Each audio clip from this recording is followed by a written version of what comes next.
E aí, pessoal, tudo bem? Hoje a gente vai entrar de cabeça em uma das maiores histórias já contadas, o Mahabharata. Vamos focar no primeiro livro, o Adi Parva, que é basicamente o livro do começo.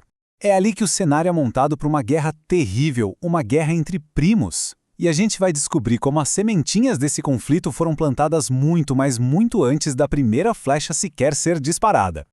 Para a gente ter uma noção do tamanho da tragédia, vamos fazer diferente. Vamos começar pelo fim. Essa frase aí é do rei cego, o Dhritarashtra, no momento em que ele ouve o relato da grande batalha. Ele já sabe lá no fundo que deu tudo errado. Ele sabia que os filhos dele estavam condenados. O Mahabharata não é uma historinha de bem contra o mal, sabe? É uma tragédia que estava anunciada. E a grande pergunta que guia a gente é: como é que as coisas chegaram nesse ponto? Como tudo deu tão errado? Então, para responder essa pergunta, a gente precisa voltar lá no comecinho. Mas não no começo da briga, não. No começo da história em si. Porque dizem por aí que o Mahabharata é tão gigante, mas tão gigante, que todas as outras histórias do mundo estão, de alguma forma, dentro dele. E essa importância toda já fica bem clara logo na sua origem. Pensa só, o autor do épico, o sábio Vyasa, era o avô dos caras da história. Ele compôs essa obra gigantesca toda na cabeça dele e ficou pensando, tá, mas como eu passo isso para o mundo? E aí quem aparece para ajudar? Ninguém menos que Brahma, o deus criador em pessoa. Ele mesmo veio ouvir o poema e garantir que essa história incrível ficasse registrada para sempre. É outro nível, né? Beleza, mas afinal, o que quer dizer Mahabharata? É bem simples, na verdade. Maha é grande e Bharata é o nome da dinastia, da família que mandava em tudo. Então é basicamente a grande história da família Bharata.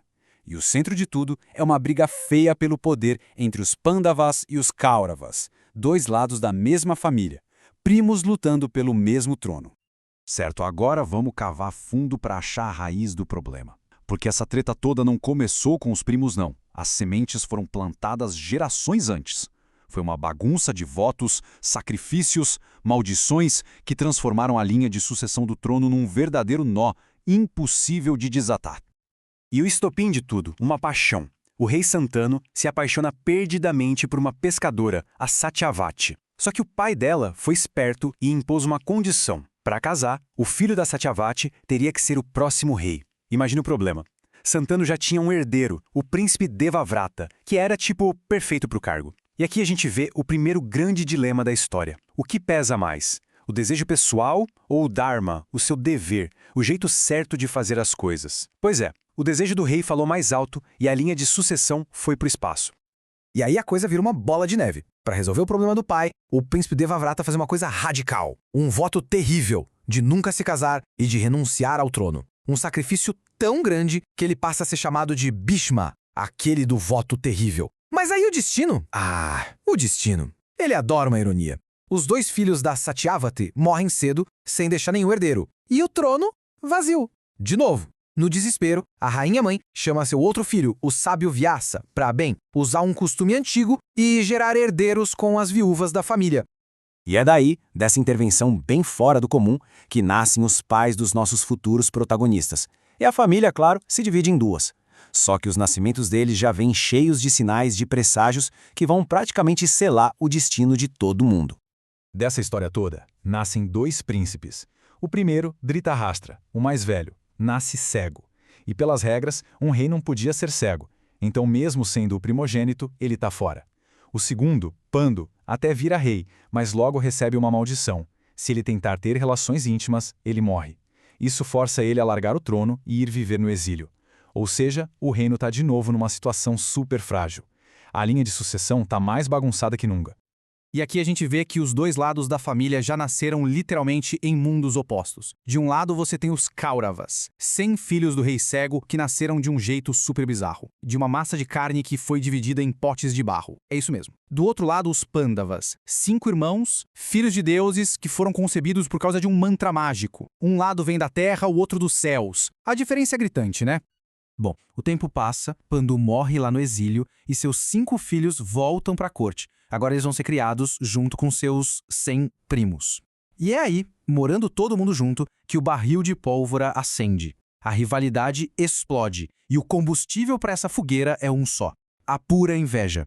É que assim, os Pandavas não eram normais. Eles eram filhos de deuses, então eram fora de série. Yudhishthira era a justiça em pessoa. Bhima tinha a força de 10.000 elefantes. E Arjuna era um arqueiro que não errava nunca. Essa perfeição toda enlouquece o primo mais velho, o Duryodhana. Na cabeça dele, o trono é dele por direito, já que ele é filho do mais velho. E esses primos perfeitos são uma ameaça que ele precisa eliminar. E esse ódio do Duryodhana não fica só no pensamento, não. Virou um plano para matar. Ele convence o pai, o rei cego, a mandar os Pandavas e a mãe deles para um festival em outra cidade. E lá, escondido de todo mundo, ele manda construir um palácio.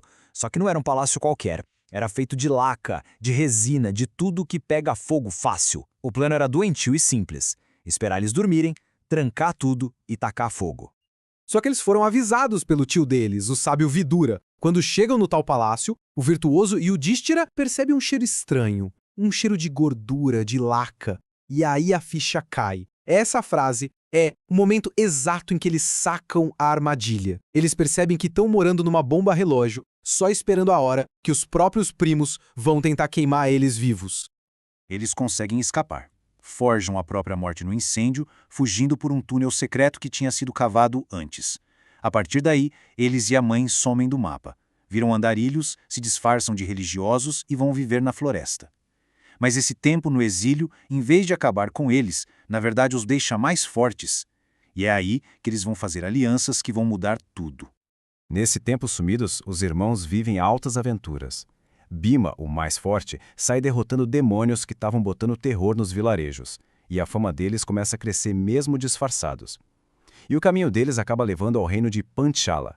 Lá, o rei estava promovendo um Soy Alvara, que era tipo um concurso para o cara mais habilidoso ganhar a mão da filha dele, a princesa Draupadi. E o teste era coisa de louco. O cara tinha que levantar um arco divino pesadíssimo e acertar o olho de um peixe que ficava girando lá no alto, olhando só para o reflexo do peixe na água. Impossível. Todos os reis, todos os príncipes tentam e nada. Fracasso total. Até que, para o espanto de todo mundo, um jovem Brahmani levanta no meio da galera. Era o Arjuna, disfarçado. Ele pega o arco como se não fosse nada, mira e, pá, acerta o alvo com uma flecha só. A vitória do Arjuna leva a um dos momentos mais polêmicos de toda a história. Eles chegam em casa e anunciam para a mãe: trouxemos um presente. E ela, sem nem olhar o que era, responde: seja o que for, dividam igualmente entre vocês. E pronto. Uma palavra de mãe não pode ser retirada. E é assim, por causa de uma frase dita sem pensar, que a princesa Draupadi acaba se tornando esposa dos 5 irmãos. Quando a notícia chega em Hastinapura, os Pandavas estão vivos e agora são aliados do poderoso reino de Panchala. Isso cai como uma bomba. O rei Dhritarashtra fica sem saída. Uma guerra civil parecia que ia estourar a qualquer momento. Para tentar acalmar as coisas, os conselheiros mais velhos sugerem uma solução: dividir o reino. Só que essa divisão não tem nada de justa. Duryodhana, claro, exige ficar com a capital, Hastinapura, que já era rica e estabelecida. E o que ele oferece para os Pandavas? Um lugar chamado Kandavaprastha. Basicamente um deserto, uma terra seca e amaldiçoada. Era uma pegadinha, né? Um reino feito para eles fracassarem. E é aqui que a gente vê de novo a força dos Pandavas. Com os conselhos do primo deles, o divino Krishna, e a mãozinha do arquiteto dos deuses Maya, eles fazem o impossível. Eles transformam aquele fim de mundo num paraíso. Eles limpam a terra amaldiçoada e constroem uma cidade espetacular, Indraprastha, tão incrível que diziam que competia com a cidade dos próprios deuses.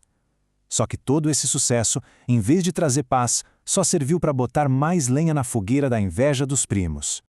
E é assim que termina o livro do começo. Os dois lados da família estão estabelecidos em reinos rivais. Os Pandavas provaram seu valor, mas isso só fez o ódio de Duryodhana aumentar. A grande pergunta que fica no ar e que o resto do Mahabharata vai responder é esta: com um reino dividido e uma inveja queimando mais forte do que nunca, existia alguma chance de paz? Ou a guerra já era inevitável? O palco já estava montado para o começo do fim. Valeu por nos acompanhar nessa.